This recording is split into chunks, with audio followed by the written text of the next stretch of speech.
ٹھہرنا ہے، شروع کرنا ہے، ٹھہرنا ٹھیک، پانی ضرور لوں گا۔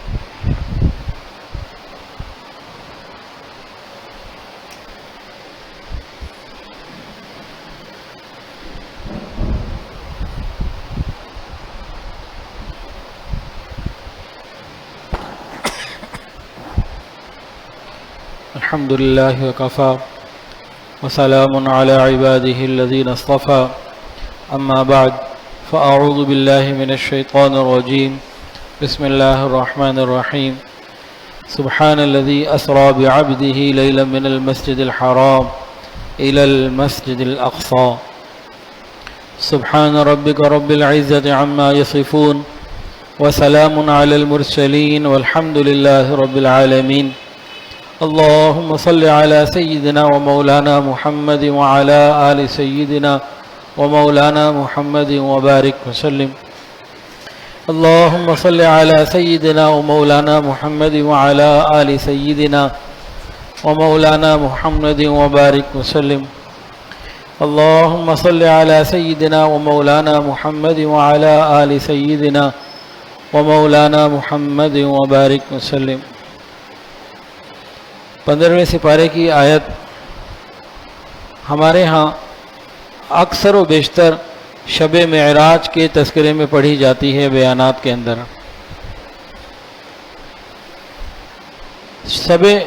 شب معراج کا وہ سنگم جو بیت اللہ سے مسجد اقصی اور اقصی سے اوپر کا درمیان کا سنگم تھا، جو مسجد تھی، اس کے بارے میں ہمارے ہاں تذکرہ کم ہوتا ہے۔ شب معراج میں ہماری مسجدیں روشن ہوتی ہیں، اور وہ مسجد اقصی جہاں 1.25 لاکھ انبیاء نے نبی علیہ السلام کے پیچھے نماز پڑھی، وہ اندھیری بھی ہوتی ہے، مغموم بھی ہوتی ہے، سوگوار بھی ہوتی ہے۔ ہم نے شب معراج کے بیان میں کبھی اس کی کیفیت کو ذکر نہیں کیا، وہاں کیا ہو رہا ہے اس کا ذکر شاید ہی کبھی شب معراج کے بیان میں آیا ہو۔ مسجد اقصی یہ مسلمانوں کا، پوری امت کا ورثہ ہے۔ یہ صرف فلسطین کی بات نہیں ہے، یہ کسی ایک علاقے، ایک ملک، ایک طبقے کے لوگوں کی بات نہیں ہے۔ مسجد اقصی یہ پوری امت کا ورثہ ہے۔ ہمارا اس کے ساتھ ایک جذباتی لگاؤ ہے۔ اللہ رب العزت نے امت کو 3 حرم عطا فرمائے۔ ایک بیت اللہ شریف حرم ہے، حرم مکہ، ایک مدینہ طیبہ، روضہ اقدس، حرم مدینہ، اور یہ مسجد اقصی، یہ بھی حرم مقدس ہے۔ عام طور سے لوگوں میں ایک بات بہت مشہور ہے کہ جی اس مسجد کو حضرت سلیمان علیہ السلام نے بنایا پہلی مرتبہ۔ ایسا نہیں ہے، بالکل ایسا نہیں ہے۔ بخاری شریف کی روایت ہے، رسول اللہ صلی اللہ علیہ وسلم نے ارشاد فرمایا کہ بیت اللہ شریف کے 40 سال کے بعد اس کی تعمیر ہوئی، اور بیت اللہ شریف کی ایک تعمیر حضرت آدم علیہ السلام نے کی، اور ایک تعمیر جو ہے وہ حضرت ابراہیم علیہ السلام نے کی، اور موسیٰ علیہ السلام، اور پھر آگے داؤد علیہ السلام، تو اور آگے کی نیچے کی بات ہے۔ ہاں، حضرت داؤد علیہ السلام، سلیمان علیہ السلام کے زمانے میں اس علاقے کو ترقی ملی، عروج ملا، اور انہوں نے تعمیر جدید کی، تعمیر نو کی۔ پہلی تعمیر ان کی نہیں تھی۔ تو یہودیوں کا یہ دعویٰ اور ہمارے اندر یہ مشہور بات بالکل غلط ہے۔ اچھا، ایک چیز ہمارے ہاں واٹس ایپ پہ بڑی چل رہی ہے، کئی لوگوں نے پوچھا، میرا تو واٹس ایپ پہ 24 گھنٹے لوگوں سے رابطہ ہے، تو سوال جواب بات چیت ہوتی رہتی ہے۔ تو ایک بڑی سنسنی خیز انکشافات کی صورت بھی بعض دفعہ پیدا ہو جاتی ہے. تصویر آتی ہے جی مسجد اقصی یہ ہے اور یہ ہے قبۃ الصخرہ جو سنہرا گنبد ہے. وہ کہتے ہیں جی یہودیت کوئی بھی باطل لوگ ہمیں گنبد جو سنہرا گنبد ہے وہ تو دکھاتے ہیں قبۃ الصخرہ، ہمیں مسجد نہیں دکھاتے. تو مسجد اصل ہے اور وہ کم اصل ہے. یہ بڑی سنسنی خیز اور بڑی تحقیقی رپورٹ آتی ہے کہ اصل وہ ہے یہ اصل نہیں ہے. یہ جہالت کے سوا اور کچھ بھی نہیں ہے یہ بات کہ یہ اصل ہے اور یہ اصل نہیں ہے. اب میں یہاں بیٹھ کے کہوں جی یہ والا حصہ تو اصل ہے وہ والا حصہ اصل نہیں ہے، اس کو کیا کہیں گے آپ؟ بیوقوفی کی بات ہے، کوئی بات ہی نہیں ہے. ہمارے لیے دونوں اہم ہیں، مسجد اقصی بھی اہم ہے امت کے لیے اور قبۃ الصخرہ بھی اہم ہے. بلکہ اس چار دیواری کے اندر جو کچھ ہے اس کا چپا چپا ذرہ ذرہ ہمارے لیے اہم ہے. وہاں خانقاہیں ہیں، وہاں مدرسے ہیں، وہاں کنویں ہیں، سبیلیں ہیں، کئی اور چیزیں بنی ہوئی ہیں. ہر چیز ہمارے لیے مقدس اور اہم ہے. رہی مسجد کی بات اور قبۃ الصخرہ کی بات تو یہ تو دونوں ہی اہم ہیں. مسجد وہ ہے جہاں حضور صلی اللہ علیہ وسلم نے 1.25 لاکھ صحابہ کو نماز پڑھائی، جہاں اس کے قریب دیوار میں براق کو باندھا گیا. آپ لوگوں نے تصویروں میں ایک دیوار کو دیکھا ہوگا، دیوار گریا. یہودی جھوٹ بولتے ہیں کہ حضرت سلیمان علیہ السلام کی تعمیر میں سے یہ بچ گیا.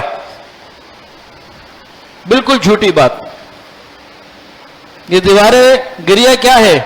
اصل کے اندر یہی دیوار براق ہے جہاں رسول اللہ صلی اللہ علیہ وسلم کا براق باندھا گیا معراج کی رات میں. اور وہ جھوٹ کس بنیاد پہ؟ کہ مسجد اقصی تو تاریخ میں کئی دفعہ ملیا میٹ کر دیا گیا، سب کچھ ختم کر دیا گیا. یہاں تو چٹیل میدان رہے ہیں 150 سال، یہاں تو تھا ہی کچھ نہیں سوائے اس چٹان کے. اس چٹان کے اوپر بھی لوگوں نے عیسائیوں کو جب ملا تو اس میں انہوں نے کچرا ڈالا یہودیوں کی مخالفت میں. تو حضرت سلیمان علیہ السلام کی تعمیر کا تو کوئی حصہ آج وہاں باقی نہیں ہے. جو اس وقت مسجد بنی ہوئی ہے یہ مسلمان خلفاء نے، اموی خلفاء نے بنائی. عبد الملک بن مروان اس نے شروع کروائی، اس کے بیٹے ولید بن عبد الملک کے زمانے میں پوری ہوئی. یہ مسلمانوں کی تعمیر کا حصہ ہے. دھوکے سے اس کو وہ کہتے ہیں جی یہ دیوار گریا حضرت داؤد علیہ السلام سلیمان علیہ السلام کے زمانے کی ہے. یہ بات بالکل غلط ہے کیونکہ ساری دیوار کا رنگ، طریقہ، تعمیر، طرز سب ایک ہی چیز ہے، کوئی فرق ہی نہیں. اس کے علاوہ ایک اور بڑا عجیب ہمارے ہاں نا نوجوانوں کے اندر بڑا ریسرچ کا پہلو غالب ہوتا ہے. تو ایک بڑی نئی ریسرچ آ گئی کہ جی اسرائیل کو برا نہ کہو، اسرائیل کا مطلب تو اللہ کا بندہ. عجیب منطق ہے بھئی. ایک آدمی کے بیٹے کا نام محمد ہے یا ابراہیم ہے یا عیسیٰ ہے یا موسیٰ ہے یا یعقوب ہے، اب وہ اپنے بیٹے کو کہے موسیٰ تم کیا کر رہے ہو، تم بدتمیزی نہیں چھوڑ سکتے؟ اس سے کیا ہو گیا؟ اس سے نعوذ باللہ کو حضرت موسیٰ علیہ السلام مراد تو نہیں ہے، کوئی نبی تو مراد نہیں ہے. ہم ان چیزوں میں زیادہ الجھ جاتے ہیں جو ہمارے کرنے کے کام ہیں، جو انشاءاللہ آخر میں تھوڑا سا ذکر کروں گا. ہمیں ادھر آنے کی ضرورت ہے. مسجد اقصی یہ حضرت عمر فاروق رضی اللہ تعالیٰ نے جب بنائی تھی تو کھجور کی چھت اور وہ جو کچا سلسلہ تھا جیسے مدینہ طیبہ کی مسجد تھی اس طرح کا سلسلہ انہوں نے بنایا تھا. نماز پڑھی، صحابہ نے نماز پڑھی. اور حضرت عمر فاروق رضی اللہ تعالیٰ عنہ نے جب یہ شہر فتح کیا، چابیاں عیسائیوں سے لی، کیا کیا آپ نے 2 کبار صحابہ انصاری بڑے درجے کے شداد ابن اوس رضی اللہ تعالیٰ عنہ اور عبادہ ابن صامت رضی اللہ تعالیٰ عنہ ان کو وہاں مقرر کر دیا. آپ یہاں اہل فلسطین کو دین سکھائیں، اللہ کا دین سکھائیں. اور اس وقت سے لے کے یہ سلسلہ چلتا رہا. کب تک؟ جب تک کہ عیسائیوں نے 80 سال کے لیے 1000 عیسوی میں قبضہ نہیں کر لیا. پھر 80 سال بعد سلطان صلاح الدین ایوبی رحمۃ اللہ علیہ نے 1078 عیسوی میں اس کو واپس لیا، پھر دوبارہ سے وہ سلسلہ چلتا رہا اور وہ سلسلہ پھر 1917 تک چلتا رہا۔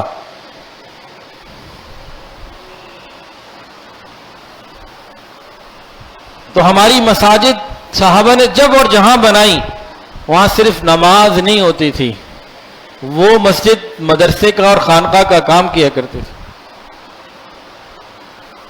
ہمیں مسجدوں کو صرف نماز تک محدود نہیں رکھنا چاہیے، ہر مسجد میں کوئی نہ کوئی دین کا شعبہ قائم ہونا چاہیے، دین کی فکر ہونی چاہیے، کام ہونا چاہیے۔ یہ صحابہ کا طریقہ یہی رہا۔ یہ قبۃ الصخرہ کیا ہے؟ یہ جو گنبد ہے، جو ایک بہت بڑا، جو تصویروں میں ہمیں سنہری گنبد نظر آتا ہے، یہ کیا ہے؟ اس کی کیا تاریخ ہے؟ یہ گنبد ایک چٹان کے اوپر ہے۔ یہ چٹان انسانی چھاتی کی حد تک ہائٹ پر ہے اور نیم گول ہے، پوری گول نہیں ہے، اور اس کے نیچے ایک قدرتی غار ہے جس میں 70 آدمی ایک وقت میں تقریباً آ سکتے ہیں۔ وہاں عبادت کرتے ہیں لوگ، جاتے ہیں، مصلے بچھے ہوئے ہیں، اور وہاں کے باقی ساری دنیا کے لیے وہ بند ہے، ساری دنیا کے مسلمانوں کے لیے بند ہے، سوائے فلسطین کے جو مخصوص علاقے کے لوگ ہیں وہی جا سکتے ہیں۔ یہ قبۃ الصخرہ ہے کیا؟ حجر اسود حدیث میں موجود، جنت سے آیا۔ قبۃ الصخرہ مستند حدیث میں موجود، جنت سے آیا ہوا، جنت سے آئی ہوئی ایک چٹان ہے۔ دوسری فضیلت کیا ہے؟ تمام انبیاء کا قبلہ یہ رہا، قبلہ اول۔ یہ جو چٹان ہے نا، یہ قبلہ اول ہے۔ تمام انبیاء نے، عیسیٰ علیہ السلام نے بھی یہاں اس طرف رخ کر کے نماز پڑھی، رسول اللہ صلی اللہ علیہ وسلم نے بھی اس طرف رخ کر کے نماز پڑھی۔ جب مدینہ ہجرت کی تھی، شروع کے 16-17 مہینے قبلہ کون سا تھا؟ بیت المقدس۔ تو کون سی جگہ تھی؟ وہ یہی قبۃ الصخرہ تھا، یہی چٹان تھی، اور اس کے اوپر کوئی عمارت قائم نہیں تھی۔ یہ عمارت تو قائم کی گئی بعد میں، ولید بن عبد الملک کے زمانے میں مکمل ہوئی، اور اس میں بہت بڑی رقم خرچ ہوئی تھی۔ اس کو اتنا عالی شان کیوں بنایا گیا؟ ایک تو ولید بن عبد الملک کا اپنا ذوق بہت تھا تعمیری، مسجد نبوی شریف اس نے بہت اچھی بنائی اس زمانے کے حساب سے، جامع مسجد دمشق وہ اس نے بنائی، اور اس کے بعد یہ بھی اس نے بنایا۔ تو اس وقت بنانے میں ایک وجہ تو یہ تھی کہ یہاں کے جو لوگ نئے نئے مسلمان ہوئے تھے، تو یہاں دو بڑے بڑے گرجا گھر تھے جو آج بھی ہیں، کنیسۃ القیامہ اور کنیسۃ المہد، جہاں عیسیٰ علیہ السلام کی پیدائش، اور ان میں کنیسۃ القیامہ بہت اونچا اور بڑا لمبا چوڑا سلسلہ تھا تعمیری، تو لوگ دور دور سے اس کو دیکھنے آتے تھے اور اس کی ہیبت سے مرعوب ہوتے تھے۔ تو اس وقت کے پھر خلفاء نے اس کو سوچا اور ایک ایسی تعمیر بنائی، ایسی تعمیر کی، اس کے 8 پہلو ہیں اور ہر پہلو 66 فٹ چوڑا ہے، اور وہ تعمیر ایسی ہے کہ ماہر تعمیرات جو آج کے ہیں، جو ریسرچ جنہوں نے کی ہے اس کے اوپر، وہ یہ کہتے ہیں کہ اس کو دنیا کا 8واں عجوبہ قرار دینے میں کوئی بات رکاوٹ نہیں ہے سوائے مغرب کے تعصب کے، سوائے مغربی تعصب کے۔ اتنی شاندار وہ عمارت انہوں نے قائم کی ہے۔ کیوں قائم کی؟ کہ پوری دنیا کے اندر مسلمانوں کو، اس علاقے کے جو مسلمان تھے ان کے اندر اسلام کی اور اس مسلمانوں کی ایک وقت قائم کی جائے، یہ ان کی ایک سوچ تھی، اس لیے انہوں نے بنایا۔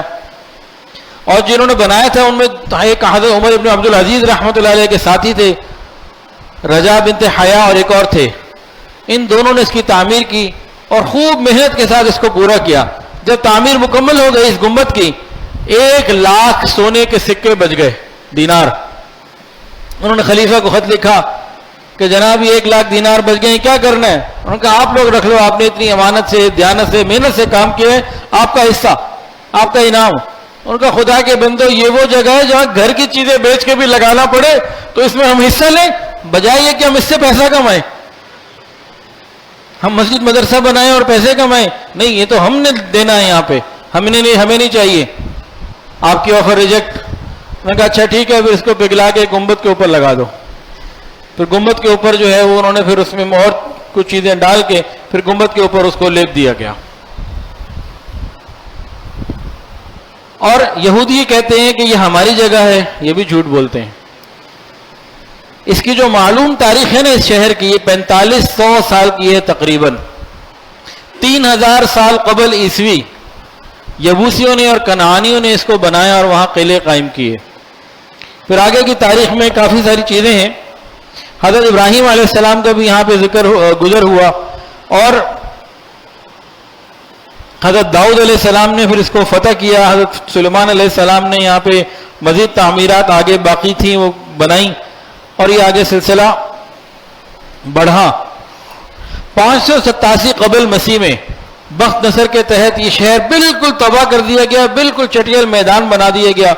بے شمار یہودیوں کو قتل کیا اور 1 لاکھ کے قریب یہودیوں کو گرفتار کر کے بابل لے گیا. اس کے بعد یہ بازنطینی استعمال میں بھی رہا استعمار کے، اور 15 ہجری 636 عیسوی میں مسلمانوں نے جنگ یرموک کے ذریعے قریب کے علاقوں کو جو ہے وہ آزاد کروایا، فتح کیا. اور اس کے بعد 17 ہجری 638 عیسوی میں حضرت عمر فاروق رضی اللہ تعالی عنہ نے اس کو فتح کیا. ہوا کیا تھا، عیسائی قابض سے، اور مسلمانوں نے چاروں طرف سے محاصرہ کر لیا. مسلمان جانے کو تیار نہیں، اور ان کے پاس اندر کھانے پینا اور معاملات اتنے مضبوط تھے، انہوں نے کہا ٹھیک ہے لگے رہو بیٹھے رہو، کچھ نہیں کر سکتے. لمبا ہوتا گیا. بہرحال اللہ کی مدد آئی، اور انہی عیسائیوں میں جو ان کے بڑے پادری تھے،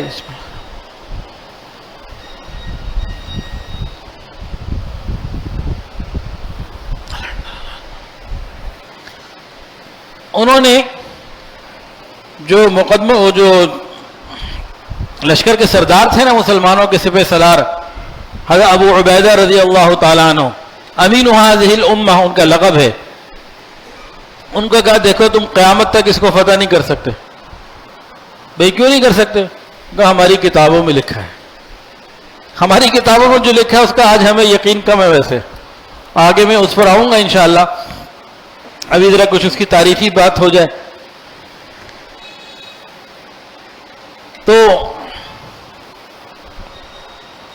بھئی کیا لکھا ہے؟ انہوں نے کہا ایک درویش قسم کا بادشاہ آئے گا، وہ اس کو فتح کرے گا، تم اس کو بزور بازو کچھ نہیں کر سکتے، کر لو جو کرنا ہے.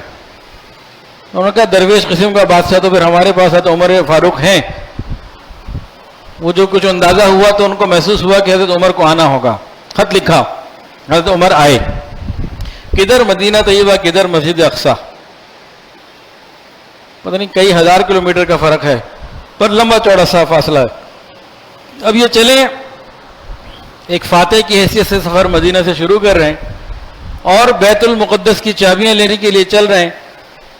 تو کتنا پروٹوکول ساتھ رکھا، ایک غلام اور ایک خود، ایک اونٹ، اور عام پرانے جو استعمال کے کپڑے تھے بس، وہ کوئی نیا جوڑا بھی نہیں، کوئی کسی کمپنی سے کوئی جے ڈاٹ سے کوئی سوٹ بھی نہیں لیا، جو تھا بس اسی کو لے کے چل پڑے. اب طے کر رہے ہیں اس سے غلام سے باری باری، ایک تم جتنا بیٹھو گے اوپر اتنا میں بیٹھوں گا، اتنا پیدل میں بھی چلوں گا. طے ہو گیا. اب جناب بیت المقدس آ گیا. غلام ہاتھ جوڑتا ہے خدا کے لیے آپ سوار ہو جائیے. ابھی وہ کیا دیکھیں گے کہ بادشاہ پیدل چلا آ رہا ہے؟ تو مسلمانوں کی عزت کا کوئی خیال کیجئے. ان کا مسلمانوں کی عزت اللہ نے اسلام میں رکھی ہے، اونٹ پہ اوپر اور نیچے میں تو نہیں رکھی. اور بھی لوگوں نے کہا کپڑے ہی تبدیل کر لیجئے، کوئی نیا جوڑے ہی، کوئی کلف ہی لگا لیجئے. ان کا عزت تو اللہ نے اسلام سے ہمیں دی ہے، کسی برانڈ سے تو نہیں ملی. خیر وہ آگے گئے، انہوں نے اپنی کتابیں نکالنی کھولنی، وہ ساری نشانیاں انہوں نے حضرت عمر میں پائیں جو ان کی کتابوں میں لکھی ہوئی تھی، اور چابی پکڑائی اور باہر ہو گئے. پھر حضرت عمر فاروق رضی اللہ تعالیٰ نے باقاعدہ وہاں نماز پڑھی، مسجد بنائی، اور پھر وہاں دین کے چشمے جاری ہوئے اور کام چلتا رہا. اچھا آپ حضرات نے یقیناً ایک واقعہ سنا ہوگا، الف لام میم غلبت الروم فی ادنی الارض. یہ واقعہ آپ لوگوں نے جو سنا اگر ہے یقیناً سنا ہوگا، علماء جانتے ہیں. ہوا کیا تھا، نبی علیہ السلام مکہ میں ہیں، ہجرت سے پہلے کا واقعہ ہے.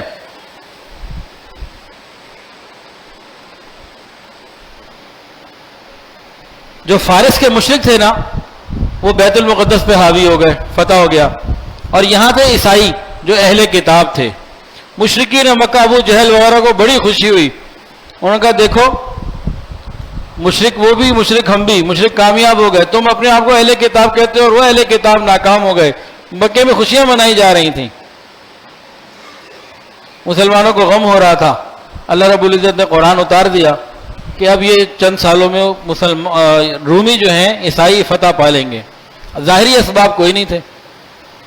حضرت ابوبکر صدیق رضی اللہ عنہ کو جب پتہ لگا، انہوں نے تو جگہ جگہ جا کے لوگوں کو بتانا شروع کر دیا۔ ایک دشمن خدا تھا امیہ ابن خلف، کہنے لگا یہ ہو ہی نہیں سکتا، کہ شرط لگا لو۔ اس زمانے میں شرط لگانا حرام نہیں تھا۔ انہوں نے شرط لگا لی کہ 3 سال یا 5 سال کہ 3، مجھے وہ یاد نہیں ہے، معرف القرآن میں لکھا ہوا ہے۔ انہوں نے ایک شرط لگا لی کہ 10 اونٹ اگر رومی جیت گئے 5 سال کے اندر تو 10 اونٹ تم دینا، اور اگر یہ نہ ہوا تو 10 میں دوں گا۔ نبی علیہ السلام کی بات پہ اتنا یقین تھا، وہ آگے بات کر کے آ گئے۔ آج اس طرح کی شرط لگانا حرام ہے، اس زمانے میں نہیں تھی۔ نبی علیہ السلام کو آگے کہا یا رسول اللہ میں نے تو یہ شرط لگا لی۔ فرمایا کہ میں نے یہ 3 یا 5 سال تو نہیں کہا، بضع سنین میں تو 9 بھی ہو سکتے ہیں، 3 بھی، 5 بھی، 7 بھی، 9 بھی، تو میں نے تو نہیں کہا تھا 5 یا 3۔ اب کیا کروں جی؟ جاؤ 9 سال کا کہہ کے آؤ اور 10 اونٹ کی جگہ 100 اونٹ کہہ کے آؤ۔ یہ گئے، پھر اس کو کہا بھائی دیکھ 10 نہیں 100 کی بات ہوگی اور 9 سال میں ہوگا۔ اگر روم والوں نے فتح کر لیا بیت المقدس تو تم دو گے، اور اگر نہ ہوا تو میں دوں گا۔ وہ تو کہتا ہے ہو ہی نہیں سکتا، یہ تو ممکن ہی نہیں ہے، 10 کیا 100 کیا، جو لگاتے لگاؤ، طے کر لیا۔ اب ادھر سے ہجرت کا موقع آ گیا، مسلمان ہجرت پہ ہجرت کر رہے ہیں۔ وہ آگے حضرت ابوبکر کے بعد، جناب میری آپ کی شرط لگی ہوئی ہے، کہیں آپ غائب نہ ہو جائیے گا، 9 سال پورے ہونے تک آپ نہیں کہیں جا سکتے، 100 اونٹ دے کے جانے آپ نے۔ تو انہوں نے پھر ایک پیچھے گارنٹر مقرر کیا کہ بھئی اگر یہ معاملہ نہ ہوا تو میرے پیچھے ذمہ دار ہے، آپ فکر نہ کرو۔ انہوں نے کہا ٹھیک ہے، پھر آپ نے اگر جانا بھی ہو تو چلے جانا۔ تو یہ معاملہ ہوا، اور اللہ کی شان 7 سال کے بعد اہل روم غالب آ گئے، قرآن کی پیشن گوئی پوری ہو گئی، اور حضرت ابوبکر صدیق رضی اللہ تعالیٰ عنہ نے 100 اونٹ وصول کیے، مدینہ میں تھے، اس کے پاس گئے 100 اونٹ لے کر آئے، نبی علیہ السلام کو بتایا، فرمایا سارا صدقہ کر دو، یہ شرط کا مال ہے، یہ نہیں استعمال کرنا۔ تو اس طریقے سے بھی اس میں ایک ذکر ہمیں قرآن مجید میں اس طریقے سے اس کا ملتا ہے۔ اللہ اکبر کبیرہ۔ 493 ہجری 1099 عیسوی میں عیسائیوں نے یہاں قبضہ کیا اور مسلمانوں کا بے دریغ قتل عام کیا، بے دریغ۔ حضرت عمر کے اس سارے سلوک کو بھول گئے جو انہوں نے عیسائیوں پہ کیا تھا، اور 80 سال تک یہ ان کے قبضے میں رہا، اور اس کے بعد سلطان صلاح الدین ایوبی رحمۃ اللہ علیہ نے اس کو واپس لیا۔ پھر 658 ہجری 1260 میں تاتاریوں نے یہاں پہ حملہ کیا، اور اس کو تاتاریوں سے پھر آزاد کروایا گیا، درمیان میں تاتاریوں نے اس کو لے لیا تھا۔ پھر 1917 میں پہلے جنگ عظیم میں خلافت عثمانیہ ختم کر دی گئی اور یہ القدس انگریز کے قبضے میں چلا گیا، اور 1917 میں ہی بالفور ڈکلیریشن میں اس کو یہودیوں کے حوالے کر دیا گیا، اور 1948 میں فلسطین کے 78% زمین کے علاقے کے اوپر یہودیوں نے اسرائیل کی سلطنت قائم کر لی۔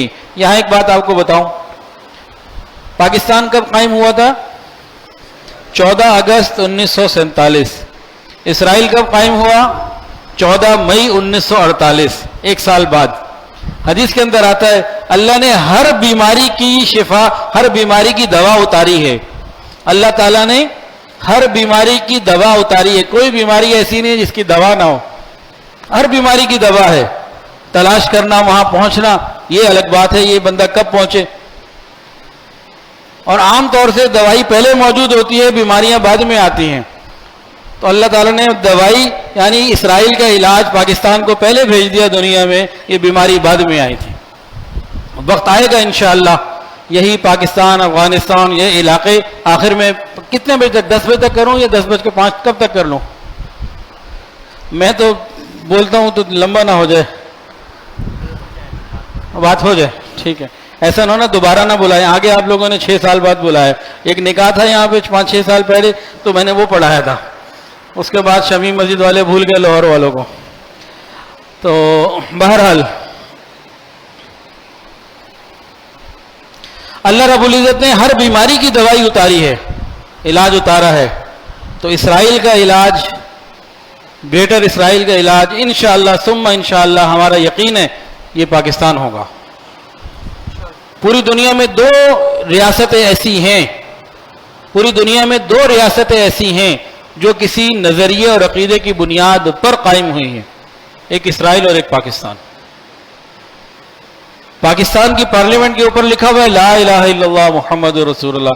کسی اور مسلمان ملک میں کلمہ اس طرح سے نہیں لکھا ہوا. یہ نظریہ ہے.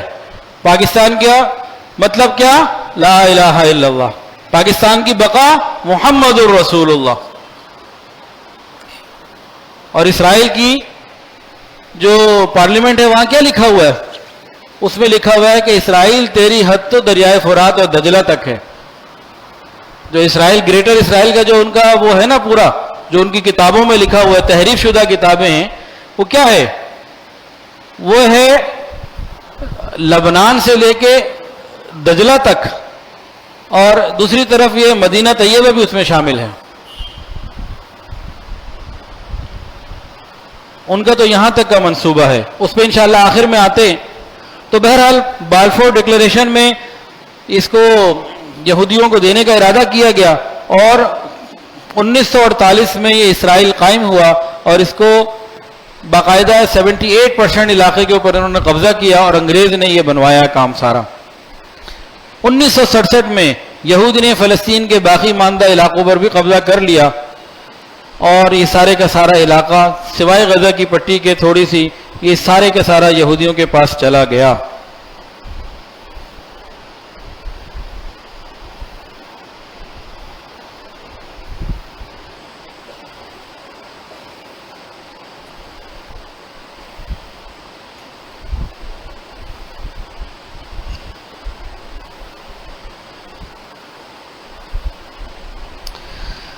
اللہ اکبر کبیرہ. 2 حکمرانوں کے عجیب واقعات سن لیجئے. آج امت ایسے ہی حکمرانوں کے انتظار میں ہے. عیسائیوں کا ایک قلعہ تھا, عموریہ نام تھا اس کا. وہاں کوئی ظالم تھا, اس نے ایک عورت کے زور سے چپیڑ ماری. وہ عورت چیخی چلائی, ہنسا, کو بڑا مزہ آیا, اس نے اور مارا. اس نے اسی چیختے چلاتے ہوئے کہہ دیا معتصم تم کہاں ہو. انہوں نے کہا پاگل عورت, مسلمانوں کے خلیفہ کو پکارتی ہے, وہ تیرے اکیلے کے لیے آئے گا. لیکن وہ پکار لگ گئی تھی, اور کسی طریقے سے پہنچانے والے پروردگار نے پہنچا بھی دی. یہ معتصم باللہ کوئی بہت زیادہ غیرت مند اور بہت کوئی بڑا اپنے باپ دادا جیسا نہیں تھا, بڑوں جیسا نہیں تھا, لیکن بہرحال غیرت موجود تھی کسی درجے میں. جیسے یہ بات سنی تو فوراً ہی غیرت جاگی. اس نے نہیں پوچھا کہ وہاں سپاہی کتنے ہیں, اس نے نہیں پوچھا کہ ان کے پاس اسلحہ کتنا ہے, ان کی تیاریاں کتنی ہیں, ایسی کوئی بات نہیں کی. اس نے صرف اتنا پوچھا یہاں سے ہے کتنا دور, مجھے اتنا بتاؤ. لوگوں نے بتایا جی فلانی جگہ ہے. اس نے اپنی تیاری جو وہ کر سکتا تھا, وَأَعِدُّوا لَهُم مَّا اسْتَطَعْتُم مِّن قُوَّةٍ, جو وہ کر سکتا تھا وہ کیا. اور وہاں جا کے اس کا اور اس کی فوج کا ایسا جذبہ تھا کہ قلعے کی اینٹ سے اینٹ بجا دی, اور پھر وہ گرفتار کر کے سامنے لایا گیا. وہ شخص جس نے اس عورت کو چپیڑ ماری تھی, تھپڑ مارا تھا, بتا دیا کہ مسلمان ایک جسم کے مانند ہیں. آج مسلمانوں کی یہ عادت اور یہ غیرت اور یہ جذبہ کافروں کے پاس ہے. کسی اسرائیلی یا امریکہ کو ہاتھ تو لگا کے دکھائے پوری دنیا میں کہیں ایک کو. یہ تو مسلمانوں کا جذبہ تھا جو آج ہمارے اندر نہیں. آج سے 30-40 سال پہلے کسی ملک کے اوپر, مسلمانوں کے کسی ملک کے اوپر حملہ ہوتا یا کوئی آفت اور پریشانی آتی, ہم لوگ یہ دہلی کالونی میں رہنے والے, کراچی و پاکستان میں رہنے والے اپنی خوشی کی تقریبات چھوڑ دیا کرتے تھے. آج ہم نہیں چھوڑتے. یہیں پہ موجود اپنے بزرگوں سے جن کی عمر 60-70 سال سے زائد ہے پوچھ لیجئے کہ ملک امت کے اندر کہیں کوئی حادثہ آتا تھا, ہم اپنی خوشی کی تقریبات چھوڑ دیتے تھے. آج تو موبائل نہیں چھوڑتے. تو بے حسی اور بے بسی اس پر میں آتا ہوں انشاءاللہ۔ یہودیوں نے جب یہ 19ویں صدی میں آخر میں 20ویں صدی سے پہلے 1876 یا 80 اس طرح کے وقت میں جب ساری پلاننگ کی کہ ہمیں اسرائیل بنانا ہے، اور اس کو اعلان تک انہوں نے کر دیا، اس کے 50 سال بعد 1948 میں بنا بھی لیا، تو اس وقت انہوں نے کیا کیا؟ خلافت عثمانیہ کے جو آخری خلیفہ تھے سلطان عبد المجید یا عبد الحمید، مجید نام ہے غالباً، سلطان عبد المجید خان، عبد الحمید سلطان عبد الحمید خان، ان کے پاس یہودیوں نے آفر کی، انہوں نے کہا فلسطین کا علاقہ ہمیں دے دو، جتنی چاہے دولت لے لو، سونا دیں گے، اتنا مال دیں گے۔ اور وہ سلطان عبد الحمید خان اپنی بہت ساری شاہیوں یا مطلب فضول خرچیوں کی وجہ سے مقروض بھی تھا، پیسے کا ضرورت مند بھی تھا، اور سلطنت زوال کی طرف تھی، بہت تکلیف میں تھا، لیکن غیرت اس کے اندر تھی۔ میں کہا تم اپنی ساری، اس نے کیا کیا؟ اپنے ناخن کو ایسے رگڑا اور کہا تم اپنی ساری دولت دے دو، اس ناخن کی جتنی مٹی ہے تو میں فلسطین کی اتنی مٹی بھی میں نہیں دے سکتا۔ تم فلسطین مانگتے ہو، میں تو اتنی مٹی بھی تمہیں نہیں دے سکتا۔ انہوں نے پہلے تو پیسوں سے کوشش کی، پیسوں سے جب کامیاب نہ ہوئے، اس کے بعد پھر انہوں نے سازشوں کا ایک جال بنا جو آج تک چلا آ رہا ہے، اور اس میں مسلمان حکمرانوں نے پورا کردار ادا کیا ہے بے حسی کا۔ آج امت مسلمہ کسی ایسے حکمران کے انتظار میں ہے جو غیرت والا ہو۔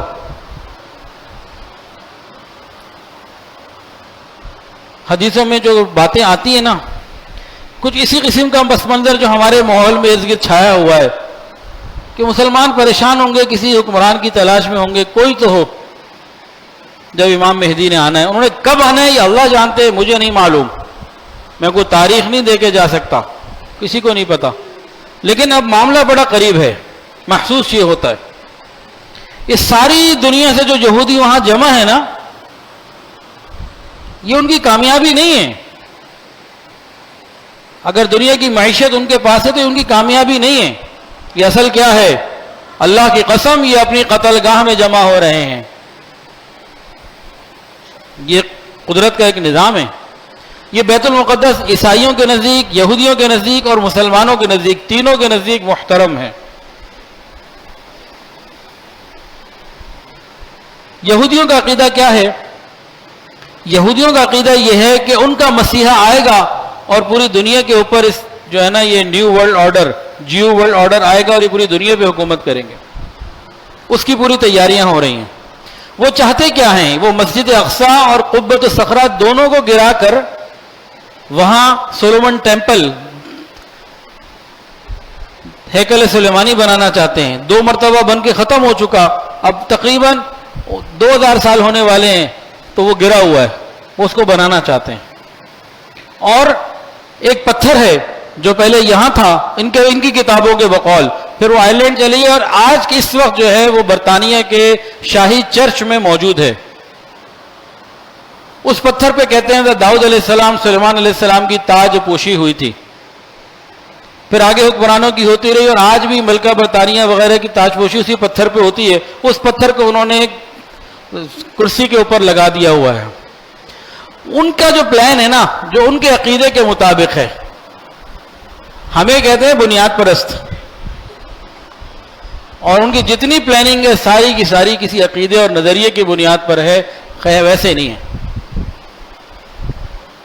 ان کی پلاننگ کیا ہے کہ وہ اس چٹان کے اوپر، جو قبۃ الصخرہ کی چٹان ہے نا، اس کے اوپر ہیکل سلیمانی بنانا چاہتے ہیں، اور وہ پتھر یہاں لا کے رکھنا چاہتے ہیں۔ اور ان کا ماننا یہ ہے کہ جب وہ پتھر یہاں لا کے رکھا جائے گا، اس کو گرا کے نئی جگہ بنا دی جائے گی، تو ان کا مسیحا، جس کو نبی علیہ السلام نے دجال فرمایا ہے، وہ آ کے اس پہ بیٹھے گا اور دنیا کے اوپر حکومت کرے گا۔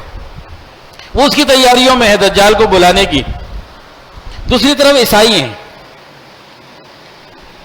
پہلے تو یہ یہودیوں کے شدید ترین دشمن تھے، جتنا عیسائیوں نے یہودیوں کو قتل کیا شاید اور کسی نے نہیں کیا تاریخ میں۔ کیوں؟ کہ یہودی حضرت عیسیٰ علیہ السلام کو صلیب لٹکانے کی وجہ سے اور ان کی والدہ کو برے برے القاب، بے حیائی کے تانے دینے کی وجہ سے عیسائیوں کے نزدیک یہودی جو ہیں وہ بدترین قوم ہے. بلکہ ایک زمانہ ایسا رہا ہے عیسائیت میں کہ دنیا میں کہیں کوئی پریشانی آ جاتی ہے، حتیٰ کہ ایک علاقے میں تعاون آیا جس میں یہودی بھی مرے، انہوں نے کہا یہ بھی یہودیوں کی وجہ سے نحوست سے آیا. کہ ہر بیماری اور ہر چیز جو ہے نا وہ جس طرح آج ہم علماء پہ ڈال دیتے ہیں، اسی طرح وہ یہودیوں پہ ڈال دیا کرتے تھے. یہ زمانہ بھی رہا ہے. لیکن جب انہوں نے دیکھا ان کا ایک عیسائیوں کا ایک عقیدہ ہے 1000 سالہ، انہوں نے یقین تھا کہ عیسیٰ علیہ السلام دوبارہ آئیں گے 1000 سال پورا ہونے پہ، وہ نہ آئے. اب 2000 پہ ان کا یقین اور پختہ ہو گیا. اب وہ ان کو سمجھا کیا دیا، ان کو پٹی کیا پڑھا دی گئی؟ عیسائیوں کو باقاعدہ یہ پٹی پڑھا دی گئی ہے کہ تم یہودیوں کے ساتھ مل جاؤ، مسلمانوں کا خاتمہ کرو. وہ جو مسیحا آنا ہے اس نے آنا بیت المقدس میں ہی ہے. اور عیسائیوں کا ماننا یہ ہے کہ عیسیٰ علیہ السلام کی پیدائش بھی یہاں ہوئی ہے اور انہوں نے آنا بھی ہے. وہ مسیحا کہتے ہیں، وہ عیسیٰ علیہ السلام کے آنے کے منتظر ہیں عیسائی بھی. وہ کہتے ہیں جیسے ہی یہ ان کی عقل ہے، ان کو سمجھا دی گئی پٹی کہ جیسے عیسیٰ علیہ السلام آئیں گے سارے یہودی عیسائی ہو جائیں گے ان کو دیکھ کے. ان کو عقل کے اندھوں کو کوئی بتائے، جب پہلے عیسیٰ علیہ السلام کو دیکھ کے یہودی مسلمان نہ ہوئے، صلیب چڑھانے کے لیے تیار ہو گئے، آج کیسے تیار ہو جائیں گے؟ لیکن بہرحال وہ اس انتظار میں ہیں کہ حضرت عیسیٰ علیہ السلام آئیں گے، سارے عیسائی یہودی بھی عیسائی ہو جائیں گے اور عیسائیوں کی حکومت قائم ہو جائے گی پوری دنیا میں. یہودی اپنے اعتبار سے ہیں تو ان کی اپنی سوچ ہے، ان کی اپنی سوچ ہے، اور اللہ کے سچے پیغمبر سچے نبی کی سچی باتوں کی اپنی حیثیت ہے جس کے انتظار میں بھی ہوں اور آپ بھی ہیں. وہ کیا ہے؟ وہ یہ ہے، یہ منظر تو سجے گا، قیامت تو بہرحال آنی ہے.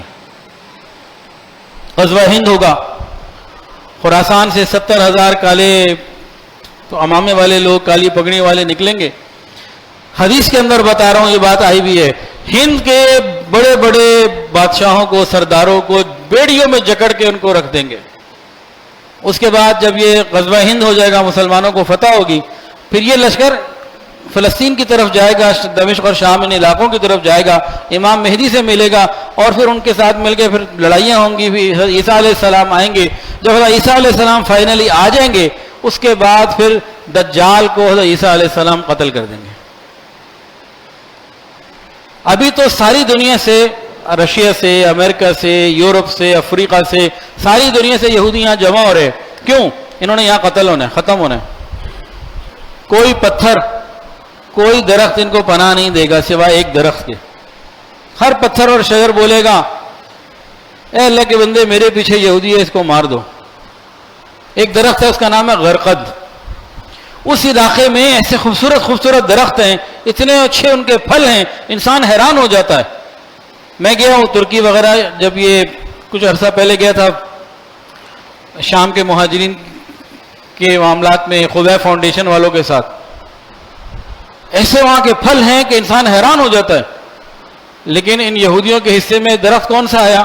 انتہائی بدنما، اور اس کا جو پھل ہے اس کو کہتے ہیں خایہ ابلیس، شیطانی پھل، کڑوا و بدبودار، بالکل بدمزہ. یہ ایک اکیلا درخت ہے جو یہودی کو پناہ دے گا. بہت سارے انہوں نے لگا دی ہیں، لیکن جب قدرت مخالف ہو جائے گی اور ان کو ختم کرنے کا فیصلہ ہو چکا ہوگا، یہ درخت بھی کتنا کوئی سنبھال لے گا ان کو. تو یہ وقت آنا ہے، محسوس ہی ہوتا ہے کہ بس اسٹیج تیار ہے اور کسی وقت بھی کچھ ہو جائے گا. میں پھر عرض کر دوں، مجھے نہیں معلوم کب ہونا ہے، کسی کو نہیں معلوم کب ہونا ہے، لیکن محسوس یہ ہو رہا ہے کہ جو بہت ساری نشانیاں بتائی گئی تھی نا، وہ تقریباً پوری ہو رہی ہیں. اب میں بات کو خاتمے کی طرف لے کے چلتا ہوں.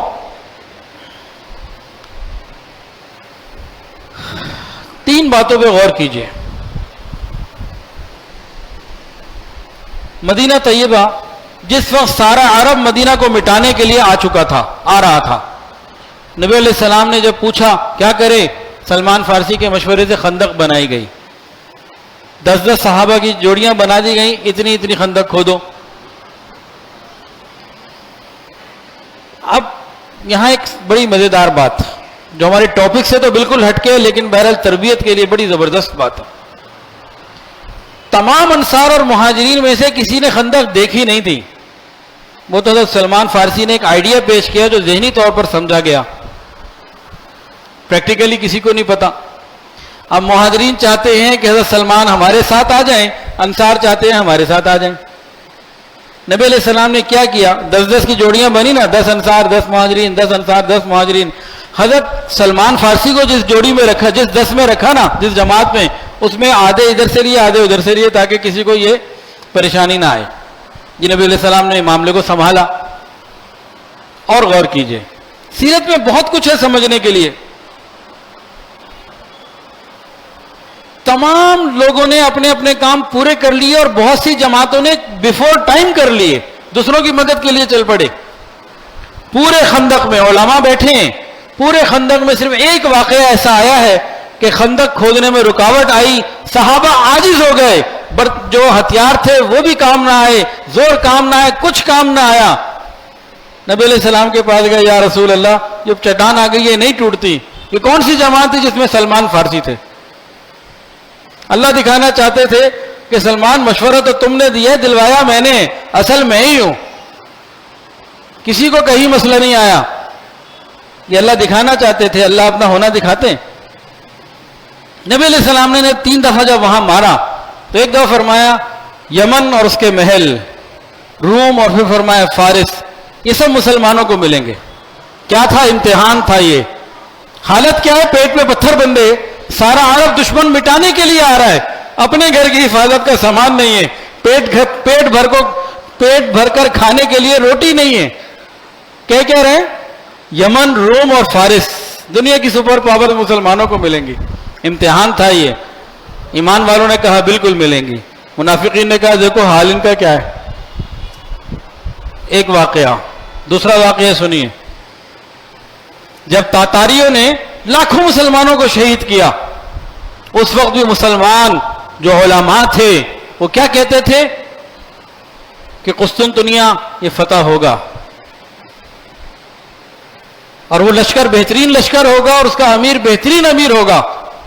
دنیا کہتی تھی، عام آدمی، روشن خیال قسم کے لوگ، کہ گھر بچا نہیں، آگے سے قسطنطنیہ کو ہم فتح کرنے کے خواب دیکھتے ہیں.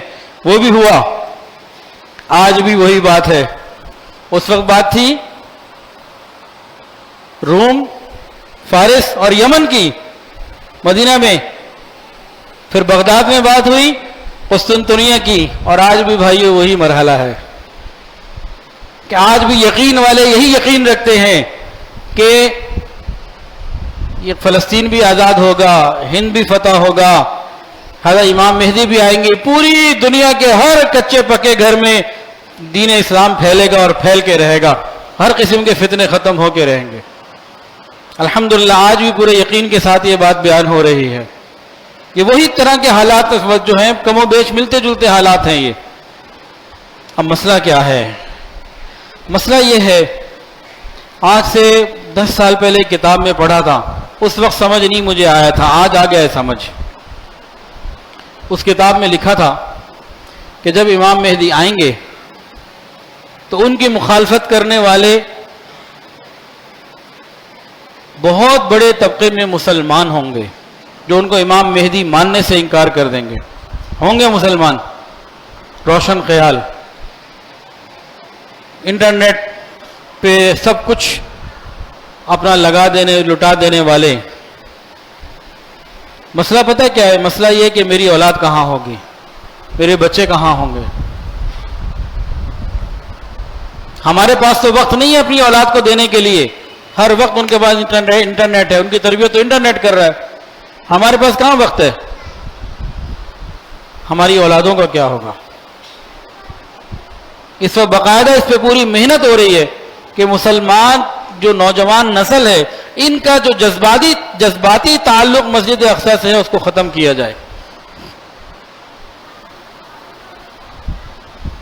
حضرت شیخ الحدیث جھنگ کے مولانا حبیب اللہ صاحب دامت برکاتہ العالیہ، ایک دفعہ میں ان کے پاس بیٹھا ہوا تھا جھنگ میں، حضرت جی سے جب ملنے گیا تو ایک عجیب بات فرمانے لگے. کہنے لگے کہ میرے پاس ایک وکیل صاحب آئے تھے اور مجھے کہا، تنزیہ یا اس مذاق اڑانے کا انداز ہوتا ہے نا، کہ امام مہدی جب آئیں گے وہ حنفی ہوں گے، شافی ہوں گے، مالکی ہوں گے، حنبلی ہوں گے، کیا ہوں گے؟ چھیڑنے کا انداز تھا کہ آپ کے اتنے جناب الگ الگ مسئلے وہ کیا ہوں گے. پتہ ہے کیا جواب دیا؟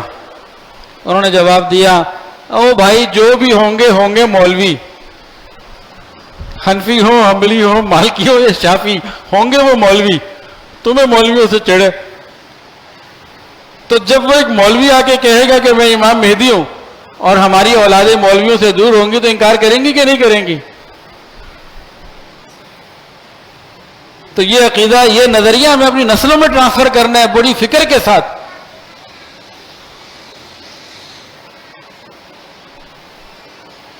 اور وہ کب آئیں گے یہ تو کوئی نہیں جانتا، لیکن ہم اتنی دعا تو کر سکتے ہیں نا، کرتے رہنے چاہیے، یا اللہ اگر ان کا ظہور ہماری زندگی میں ہے تو ان کی معیت میں شہادت عطا فرما، بڑا درجہ بتایا حدیث میں ان کا، اور یا اللہ اگر ان کا ظہور ہماری زندگی میں نہیں ہے تو ان سے محبت کرنے والوں میں ہمیں لکھ دے۔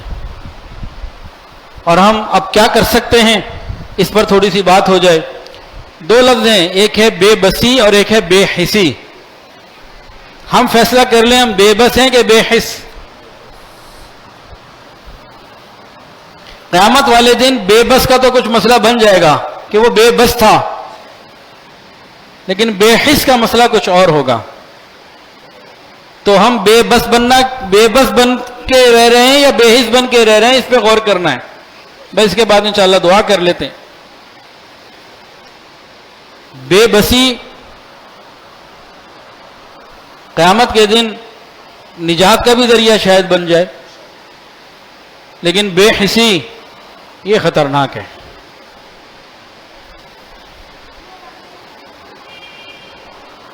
اگر ہم چاہتے ہیں کہ اللہ کی مدد ہمارے ساتھ آئے، ہمیں سب سے پہلے تو پاک دامن ہونا ہوگا، اپنی تنہائیوں کو پاکیزہ کرنا ہوگا۔ حضرت موسیٰ علیہ السلام کو یہ قرآن میں 9ویں سپارے میں سورہ اعراف میں یہ پڑھ لیجئے، معارف القرآن میں پوری تفسیر لکھی ہوئی ہے تفصیل کے ساتھ۔ اللہ تعالیٰ نے وعدہ کیا تھا موسیٰ علیہ السلام سے کہ آپ حملہ کریں ہم آپ کو فتح دیں گے۔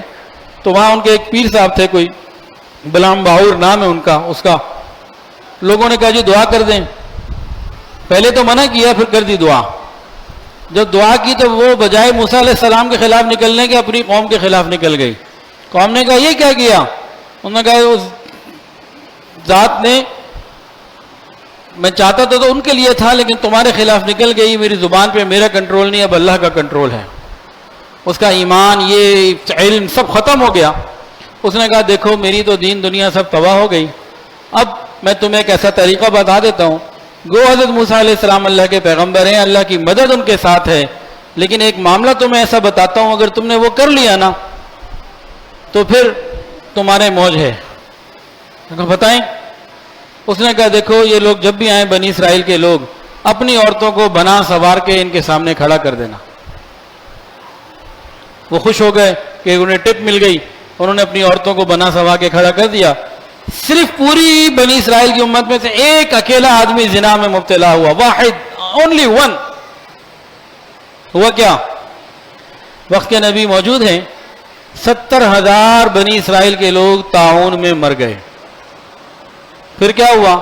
ان دونوں کو حضرت موسیٰ علیہ السلام کی شریعت کے مطابق سزا دی گئی، پھر پوری قوم نے توبہ کی، پھر اللہ کی مدد آئی۔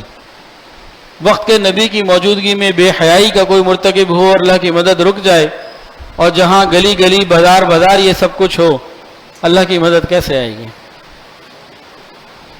اگر ہم اللہ کی مدد چاہتے ہیں نا، ہمیں پاک دامنی کو اختیار کرنا ہوگا۔ اس کے بغیر آپ چاہیں کہ اللہ کی مدد مسلمانوں کو مل جائے، ادھر کا قانون نہیں ہے، میں کیا کروں؟ ایک کام تو ہمیں یہ کرنا ہوگا۔ دوسرا، کچھ چٹخارے ہمیں چھوڑنے ہوں گے، زبان کے چٹخارے۔ کھانے کے ساتھ جناب ہمیں پینے کے لیے کوئی مشروب بھی چاہیے۔ کتنی ایسی چیزیں ہیں جو ہم غیر ملکی چھوڑ سکتے ہیں، لیکن ہماری زبان کے چٹخارے چھوڑنے نہیں دیتے ہمیں۔ اس پہ بھی ہمیں کچھ محنت کرنی پڑے گی۔ اس کے علاوہ ہم اپنی نسلوں کو یہ پیغام پہنچاتے رہیں، یہ تذکرے کرتے رہیں۔ اس کے علاوہ حضرت امام ربانی مجدد الفسانی رحمۃ اللہ نے لکھا ہے، اللہ فرماتے ہیں وَمَا يَعْلَمُ جُنُودَ رَبِّكَ إِلَّا هُوَ، اللہ کے لشکر بہت زیادہ ہیں، فرماتے ہیں ان میں سے ایک لشکر لشکر دعا بھی ہے۔ ہم کچھ اور نہیں کر سکتے، صلاۃ الحاجت پڑھ کے تو امت کے مسلمانوں کے لیے دعائیں تو کر سکتے ہیں نا. ہم اسی کا کوئی سلسلہ بنا لیں، روز کر لیں، 2 دن بعد کر لیں، 2 نفل پڑھ کے کم سے کم ان کے لیے دعا ہی کر لیں. کچھ نہ کچھ تو ہم اپنا حصہ ڈال دیں. یا ہم 2 نفل پڑھ کے ان کے لیے دعا بھی نہیں کر سکتے. صرف واٹس ایپ پہ چیزیں فارورڈ کرنے سے کچھ نہیں ہوتا. اصل تو رجوع الی اللہ ہے. اور پھر ہم اپنے آپ کو، اور آخری بات جو سب سے زیادہ ضروری ہے ان تمام چیزوں کا، یعنی کہ ایک بہترین جو اس کا پیکج ہے نا، وہ کیا؟ ہم اپنی نسلوں سمیت علماء کے ساتھ جڑے رہیں. کسی بھی دینی مزاج کو ہم اپنائیں اور ہر ایک سے محبت کریں. ہر مزاج سے، تبلیغی مزاج ہے، خانقاہی مزاج ہے، مدرسے کا ہے، ہر شعبے سے محبت کریں اور جس پہ زیادہ دل چلتا ہے ادھر زیادہ لگیں، کوئی مسئلہ نہیں ہے. لیکن ہم اپنے آپ کو اور اپنی نسلوں کو علماء کے ساتھ جوڑ لیں. امام مہدی کو پہچاننے والے بھی علماء ہوں گے، یہ بھی حدیث میں ہے. یہ بھی حدیث میں ہے. وقت کے ابدال اور قطب وہ ان کو پہچانیں گے اور ان کے ساتھ بھی دیندار طبقہ ہی ہوگا. تو ہم اپنے اندر اور اپنی نسلوں کے اندر دین کو باقی رکھنے کی فکر کریں. وہ کیسے ہوگا؟ یہ مسجد، مدرسے، خانقاہیں، مراکز تبلیغی جتنا یہ آباد رہیں گے اور ان کے لیے ہم جتنا جان مال وقت لگائیں گے. آج پوری دنیا کا ہر یہودی اسرائیل کے لیے پیسے بھیجتا ہے. پوری دنیا کا ہر یہودی، چاہے وہ غریب ہے چاہے امیر، اس سے کوئی تعلق نہیں. یہودی جتنی تجارتی کمپنیاں ہیں ان کے لیے، ان کے ہاں ان کے عقیدے میں ہے کہ انہوں نے کچھ نہ کچھ بھیجنا ہے. مسلمانوں میں ایک تو ہزاروں میں کوئی ایک کمپنی ہوگی جو سوچے جی میرے نفع کا اتنا شیئر کوئی دین کے لیے بھی لگے. تو ہم دینی مدارس کی فکر کریں. باطل کی پوری کوشش ہے کہ ملک پاکستان سے مدارس ختم کر دیے جائیں، لیکن ان کی یہ کوششیں اللہ کے فضل سے انشاءاللہ ناکام ہوں گی. ہم ان کے لیے فکر مند رہیں. اللہ تعالیٰ سے دعا ہے اللہ تعالیٰ ہمیں ان باتوں کی سمجھ بھی عطا فرمائے اور ہمیں اپنے مقبول بندوں میں شامل فرمائے. وآخر دعوانا ان الحمدللہ. دعا کر لیجیے. الحمدللہ رب العالمین صلی اللہ علی النبی الأمی الکریم. ربنا ظلمنا انفسنا وان لم تغفر لنا وترحمنا لنكونن من الخاسرین. اللہ ہم آپ کے عاجز مسکین بندے ہیں. اللہ ظاہر میں بندے، حقیقت میں نہایت ہی گندے ہیں. یا اللہ ہمارے دلوں کی گندگیوں کو دور فرما، ہمارے سینوں کو اپنے نور سے منور فرما، ہمارے دلوں کو اپنی یاد سے آباد فرما. رب کریم سینوں کو اپنی محبت سے لبریز فرما، خطاؤں سے درگزر فرما، عیبوں کی پردہ پوشی فرما. رب کریم اپنی رحمتوں کی پشت پناہی نصیب فرما. رب کریم سر کے بالوں سے لے کر پاؤں کے ناخنوں تک نیکی تقوی عطا فرما، حیا اور پاک دامنی والی زندگی عطا فرما، بے حیائی سے محفوظ فرما. رب کریم ہماری تنہائیوں کو پاکیزہ فرما، ہماری مجالس کو پاکیزہ فرما، ہماری راتوں اور باتوں کو پاکیزہ فرما، ہماری سوچ کو پاکیزہ فرما. رب کریم ہم پر اپنی خصوصی رحمت کی نظر فرما. یا اللہ پوری دنیا میں جہاں جہاں مسلمان پریشان ہیں اللہ ان کی پریشانیوں کو دور فرما. اللہ کشمیر میں، فلسطین میں، عراق میں، شام میں، چیچنیا میں اور برما میں، یا اللہ جہاں جہاں مسلمان پریشان ہیں اللہ ان کی پریشانیوں کو اپنی رحمت سے دور فرما. یا اللہ دعوت و تبلیغ کے کام کی حفاظت فرما. جہاں اللہ دین خانقاہوں کی حفاظت فرما. تمام مساجد، مدارس، مراکز عربیہ کی حفاظت فرما. اقامت دین کی کوششیں کرنے والوں کی حفاظت فرما. رب کریم ہمارے تینوں حرم کی حفاظت فرما. یا اللہ جو صاحب اولاد ہیں ان کی اولادوں کو نیک وکار فرما. والدین کی آنکھوں کی ٹھنڈک بنا، متقیوں کا امام بنا. اللہ اولاد کی خوشیاں عطا فرما، اولاد کے غموں سے محفوظ فرما. رب کریم جن گھروں میں جوان بچے بچیاں موجود ہیں قدردان رشتہ عطا فرما. والدین کے لیے فرائض نبھانے آسان فرما. رب کریم ہماری دعاؤں کو قبول فرما. یا اللہ ہم سب کو رزق حلال، آسان، فراخ اور بابرکت عطا فرما. حرام اور مشتبہ سے محفوظ فرما. یا اللہ بہت سارے لوگوں نے دعاؤں کے لیے کہا اور جو کہنا چاہتے تھے نہیں کہہ پائے، اور وہ لوگ جن کا حق ہے کہ ان کے لیے دعائیں کرتے رہا کریں. یا اللہ سب کے لیے خیر کے فیصلے فرما. رب کریم تمام حاضرین کی تمام دلی نیک جائز حاجات کو پورا فرما. اللہ اس مسجد کو اور تمام دنیا کی مساجد کو قیامت کی صبح تک آباد فرما. یا اللہ اگر امام مہدی کا ظہور ہماری زندگیوں میں ہے، یا اللہ اگر حضرت عیسیٰ علیہ السلام کا ظہور اگر ہماری زندگیوں میں ہے، اللہ ہمیں ان کی معیت میں شہادت نصیب فرما. یا اللہ اگر ان کا ظہور ہمارے بعد ہے، تو یا اللہ ہماری نسلوں کو یہ سعادت عطا فرما، یا اللہ ہمیں ان سے محبت کرنے والوں میں لکھ دیجئے، یا اللہ ہم پر اپنی رحمت کی نظر فرما۔ وصلی اللہ تعالی علی خیر خلقہ سیدنا و مولانا محمد وعلی آلہ واصحابہ واہل بیتہ اجمعین، آمین یا رب۔